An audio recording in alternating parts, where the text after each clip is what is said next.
Hello everyone and welcome back to my channel maths addiction. आज के इस video में हम स्टार्ट करने जा रहे हैं क्लास 9 एक्सरसाइज 1.2 का क्वेश्चन नंबर 1। ठीक है, देखने में आपको ऐसा लगेगा कि सिर्फ एक ही क्वेश्चन है इस वीडियो में, बट इस टाइप के सारे क्वेश्चन सेम प्रोसेस से सेम मेथड से सॉल्व हो जाएंगे। आपको ने अगर एक क्वेश्चन अच्छे से कर लिया तो चाहे फिर √3 आ जाए, जैसे यहाँ पे है √5 इज इरेशनल, हमें क्या प्रूफ करना है, √5 इरेशनल है, चाहे √5 आ जाए, 7 आ जाए, 11 आ जाए, आप कोई सा भी रूट इजिली सॉल्व कर सकते हैं। ठीक है, जब भी इरेशनल प्रूफ करने को आता है तो दो टाइप के क्वेश्चन आते हैं। एक आता है सिंपली आपको √3, √5, √7, √11 इस तरह से आपको दे देंगे और आपसे कहेंगे कि इसे इरेशनल प्रूफ करो। पहला टाइप 2 में आपसे क्या कहेंगे, इसके साथ प्लस माइनस मल्टीप्लाई या डिवाइड में कुछ ना कुछ होगा। इस तरह से होगा, मान लीजिए 5√2, ठीक है, या फिर 1/√2, या फिर 7√3, मतलब प्लस में कोई ना कोई नंबर होगा, डिवाइड में कोई नंबर होगा, मल्टीप्लाई में कोई नंबर होगा, 6 माइनस √7 ये भी हो सकता है। ठीक है, यानी कि एक नंबर उसके साथ प्लस माइनस इंटू डिवाइड में होगा। तो ये टाइप 2 है जो हम सेकंड वीडियो में, इसकी नेक्स्ट वीडियो में देखेंगे। जो क्वेश्चन नंबर 2 और क्वेश्चन नंबर 3 है आपका इस एक्सरसाइज का, वो टाइप 2 का है। इसलिए मैं यहाँ पे एक ही क्वेश्चन करवा रही हूँ एक टाइप का, ताकि आपका जो भी कंसेप्ट है इस टाइप को लेकर वो क्लियर हो जाए और एग्जाम में इस टाइप के दोनों टाइप में से एक क्वेश्चन तो आएगा ही। इंपॉर्टेंट टॉपिक है ये, तो चलिए स्टार्ट करते हैं। यहाँ पे हमें प्रूफ करना है कि √5 जो है वो इरेशनल है ना। प्रूफ कर ये तो हमें पहले से पता है कि √5, √3, √11 ये सब इरेशनल होते हैं, लेकिन यहाँ पे हमें प्रूफ करना है। हम प्रूफ कैसे करेंगे, आप थोड़ी सी स्टेप्स याद रखिएगा, तो कोई भी नंबर आ जाए आपको कंफ्यूजन नहीं होगी। हम क्या मानेंगे, इसका उल्टा हम मानेंगे कि √5 रैशनल है। ये बात हम मान के चलेंगे, हमारा क्वेश्चन सॉल्व करेंगे और लास्ट में हम अपने आप को ही गलत प्रूफ कर देंगे कि नहीं, हमने जो माना था कि √5 रैशनल है वो गलत था। ठीक है, तो स्टार्ट करते हैं। हम सबसे पहले मानेंगे let √5 be a rational number. ये एक रैशनल नंबर है। अब आपको पता होगा रैशनल नंबर किस फॉर्म का होता है, a/b है ना, अपॉन में होते हैं रैशनल नंबर्स, हमने पढ़ा हुआ है। तो √5 क्या हो गया, a/b, वेयर यहाँ पे एक चीज याद रखिएगा, a and b are coprimes and b is not equal to 0। मैं भी आपको एक्सप्लेन करती हूँ क्या लिखा है, एंड b आर को-प्राइम्स। को-प्राइम्स क्या होते हैं, को-प्राइम्स का मतलब होता है कि a और b का कोई भी कॉमन फैक्टर नहीं है।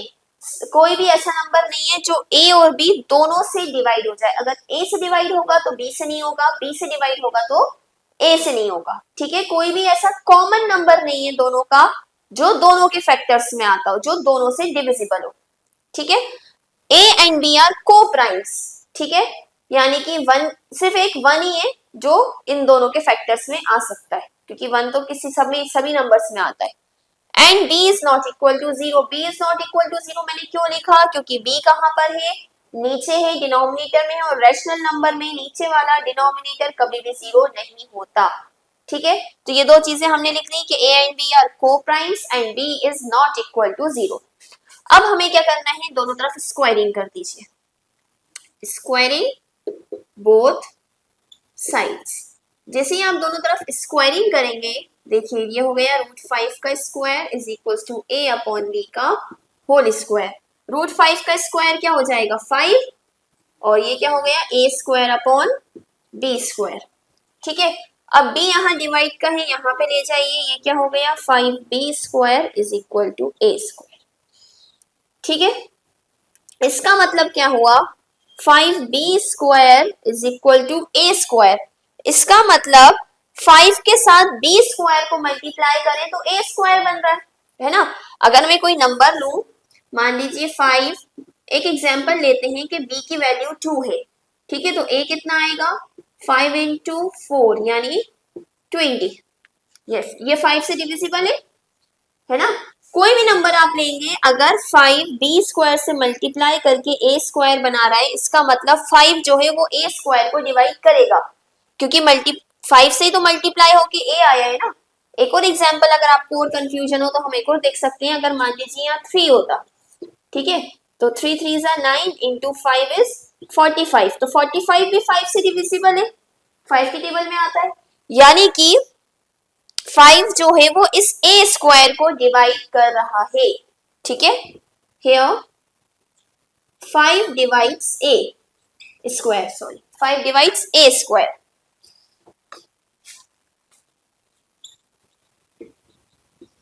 ठीक है, 5 ए स्क्वायर को अगर डिवाइड कर रहा है तो हम ये कह सकते हैं कि 5 ए को भी डिवाइड करेगा। क्यों? क्योंकि हमारी एक थ्योरम थी जो हमने पहले पढ़ चुके हैं कि कोई भी नंबर किसी नंबर के स्क्वायर को डिवाइड करता है तो वो उस नंबर को भी डिवाइड करेगा। इसे भी अगर मैं एग्जांपल की मदद से बताऊं अगर आपको, कि मान लीजिए 2 है, 2 अगर 36 को डिवाइड कर रहा है, देखिए 2 से 36 डिवाइड होगा, हो जाएगा, इवन नंबर है ना। तो 2 जो है 36 किसका स्क्वायर है, 6 का, तो उसको भी डिवाइड करेगा। ठीक है, 3 को भी देख लें, मान लीजिए 3 जो है वो 36 को डिवाइड कर रहा है तो वो 6 को भी डिवाइड करेगा। ठीक है, कोई भी नंबर अगर किसी इसके स्क्वायर को डिवाइड कर रहा है तो उस नंबर को भी डिवाइड करेगा। ठीक है, तो यहाँ पे 5a स्क्वायर को डिवाइड कर रहा है तो 5a को भी डिवाइड करेगा। ठीक है, ये हो गया हमारा फर्स्ट पार्ट। इसको यहाँ पे आप इतना ही फर्स्ट इक्वेशन करके छोड़ दीजिए। अब हम देखें, हमने क्या मान लिया था कि 5 जो है वो a को डिवाइड कर रहा है, यानी a के फैक्टर में 5 तो है ही। ठीक है, हमने मान लिया 5 के अलावा a के फैक्टर में क्या है, c क्या है, कोई भी एक नंबर है, ठीक है, जिसको हम 5 से मल्टीप्लाई करते हैं तो a बन रहा है। ठीक है, where c is any constant number, कोई भी एक कांस्टेंट नंबर है जिसको 5 से मल्टीप्लाई करके a बन रहा है, या a को जब हम 5 से डिवाइड कर रहे हैं तो आंसर क्या आ रहा है, c, क्योंकि हमें पता है 5 a को डिवाइड कर रहा है। ठीक है, 5 जब a को डिवाइड कर रहा है तो आंसर क्या आ रहा है, c, ये मान लिया हमने। तो अब देखें, इसमें भी हम बोथ साइड स्क्वायरिंग कर लेते हैं, सेम वही प्रोसेस जो अभी हमने करी थी उसमें फर्स्ट पार्ट में, वही करेंगे हम यहाँ भी, दोनों तरफ स्क्वायरिंग कर लेंगे। जैसे ही आप दोनों तरफ स्क्वायरिंग कर लेंगे ये हो जाएगा 5c का square is equal to a square, 5 का स्क्वायर हो गया 25, c का square c square is equal to a square. ठीक है, अब यहाँ पे a स्क्वायर की वैल्यू क्या थी, 5b square, putting value of a square from first. ठीक है, फर्स्ट इक्वेशन से यहाँ वैल्यू पुट कर दीजिए। जैसे ही आप यहाँ पे वैल्यू पुट करेंगे a स्क्वायर की जगह आ जाएगा 5b स्क्वायर, आ गया। अब देखिए 5 यहाँ का मल्टीप्लाई का, यहाँ की का हो जाएगा डिवाइड का, कैंसिल कर दीजिए, ये क्या आ गया 5c square is equal to b square, वही a वाली कहानी जो हमने इक्वेशन 1 में देखा था। क्या कि अगर ये हमारा ऐसा था ना 5b square is equal to a square, ये आया था, इसका मतलब था कि 5a स्क्वायर को डिवाइड कर रहा है, तो यहाँ पे इसका मतलब क्या है कि 5b स्क्वायर को डिवाइड कर रहा है। सेम वही बात जो हमने वहां पे देखी थी कि कैसे डिवाइड कर रहा है, तो इसका मतलब 5 डिवाइड्स b स्क्वायर। फिर वही बात कि कोई भी नंबर किसी के स्क्वायर को डिवाइड करता है तो ये उसको भी डिवाइड करेगा, 5 डिवाइड्स b, 5b स्क्वायर को डिवाइड कर रहा है तो 5b को भी डिवाइड करेगा। अब यहीं पे आ जाती है कंफ्यूजन। क्या कंफ्यूजन, हमने स्टार्टिंग में क्या कहा था, a एंड b आर को प्राइम्स, a और b को प्राइम्स है, यानी कोई भी नंबर ऐसा नहीं है, सेम नहीं है जो दोनों को डिवाइड करे। लेकिन इक्वेशन 1 जो भी हमने बनाई थी वहां पे हमने क्या लिखा था, 5 डिवाइड्स a और 5 डिवाइड्स b, 5 a को भी डिवाइड कर रहा है और 5 b को भी डिवाइड कर रहा है। और अगर ये को प्राइम है तो ऐसा कोई भी नंबर नहीं होगा जो इन दोनों को डिवाइड करे। ये कैसे पॉसिबल है, ये तभी पॉसिबल है जब हमने जो स्टार्टिंग में माना था वो गलत था। दिस कॉन्ट्रेडिक्ट्स अवर अजम्पशन, यानी ये हमारे अजम्पशन के खिलाफ हो गया। ये तो हमने तो कहा था कि को प्राइम है। ठीक है, तो हम क्या लिखेंगे, this contradicts our assumption, hence assumption क्या था? अजम्पशन की जो मेन लाइन थी, हमने माना था कि √5 इज अ रैशनल नंबर, तो उल्टा हो जाएगा √5 इज इर्रेशनल। √5 क्या होगा? इर्रेशनल। आया समझ में? अभी तो मैंने बिल्कुल बेसिक से बताया था, बहुत धीरे धीरे एक क्वेश्चन और हम देखते हैं जो हम थोड़ा सा स्पीड अप करेंगे और आपको और समझ में आएगा कि हम कैसे किसी भी नंबर को, बस 5 की जगह जहां जहां 5 है ना वहां वहां आप 3 रख दीजिए तो √3 का आंसर आ गया। जहां जहां 5 है वहां वहां आप 7 रख दीजिए तो √7 का आंसर आ गया। तो एक बार फिर से √3 के लिए सॉल्व करके देखते हैं, इस बार थोड़ा स्पीड में।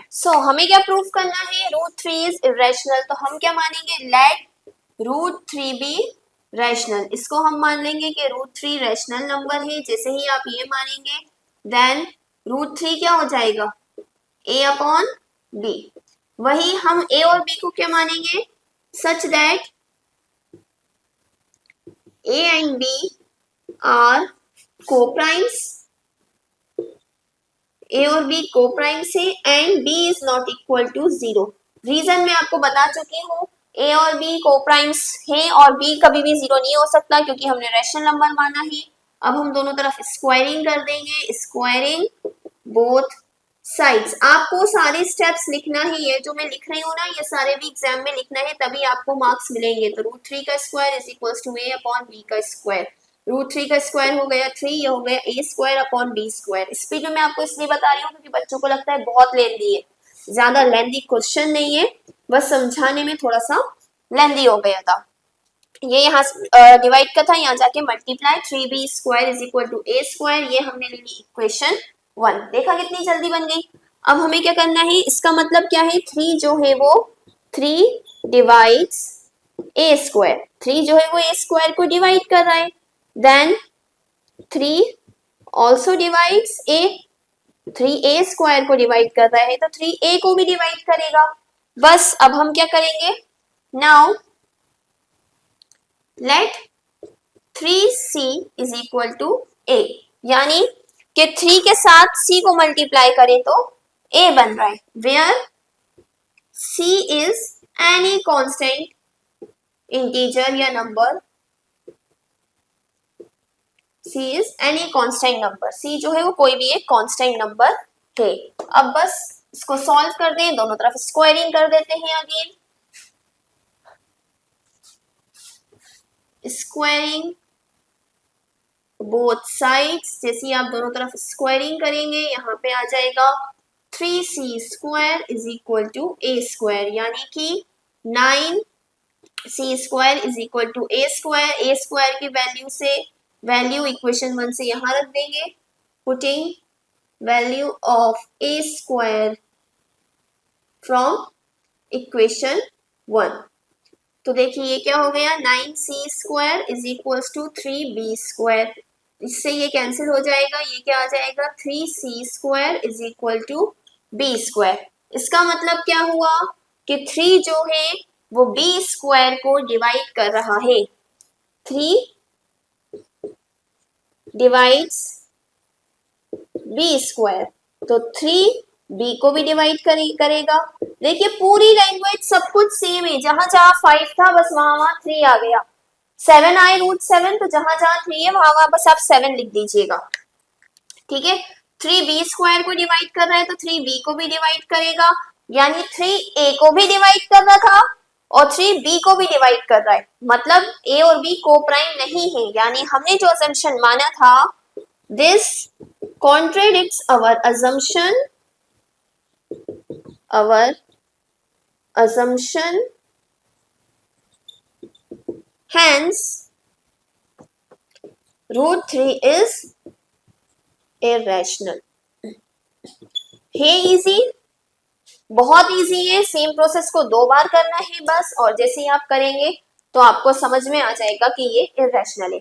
तो इस टाइप का कोई भी क्वेश्चन आ जाए, √11, √7, √17, √3, कोई भी नंबर आ जाए, आप सिर्फ नंबर लिख के इस तरह से सॉल्व कर सकते हैं। स्टेप्स यहाँ पे जरूर लिखिएगा, वैल्यू जहाँ रख रहे हैं, जहाँ स्क्वायर कर रहे हैं, जहाँ ये एक्सप्लेन कर रहे हैं, सारी चीजें एक्सप्लेन करना जरूरी है। नेक्स्ट वीडियो में हम क्वेश्चन नंबर 2 और 3 करेंगे। तब तक के लिए take care and goodbye. और इसी तरह की और वीडियोस के लिए please do like share and subscribe to my channel. Thank you.